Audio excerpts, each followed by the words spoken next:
চলে এলাম বাবার বাড়ি বেড়াতে। সকালবেলা এসেছি, এসে একটু রেস্ট নিলাম। এখন দুপুরে কি রান্না করবে সেই প্রিপারেশন চলতেছে।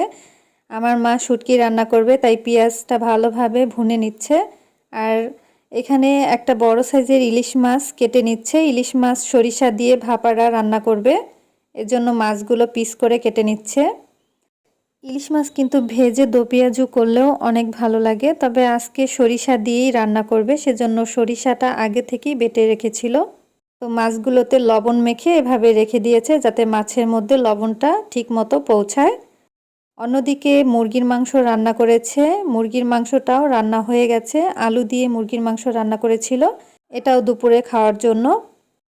দুপুরে খাওয়া দাওয়া শেষ করে একটু রেস্ট নিয়ে আমি আমার বোনের বাসায় চলে গেলাম। আমার বাবার বাড়ির পাশেই আমার বোনের বাসা।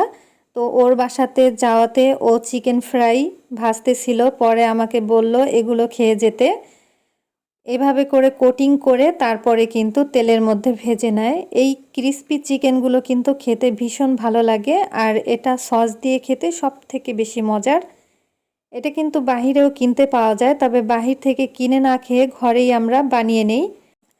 চিকেনের পিসগুলো যেহেতু বড় সাইজের ছিল, সেজন্য ও মিডিয়াম আঁচে এগুলো ভাজতে ছিল একটু সময় নিয়ে, যাতে ভেতরটা কাঁচা না থাকে। তো সবগুলো কিন্তু ভেজে নেওয়া হয়ে গেছে। এখান থেকে কয়েক পিস চিকেন ফ্রাই আমার মাকে বাসায় দিয়ে এসেছিলাম, কারণ আমার মাও কিন্তু এই চিকেন ফ্রাইটা বেশ পছন্দ করে। এগুলো কিন্তু বেশ ক্রিস্পি হয় আর ভেতরটাও কিন্তু অনেক সফট থাকে।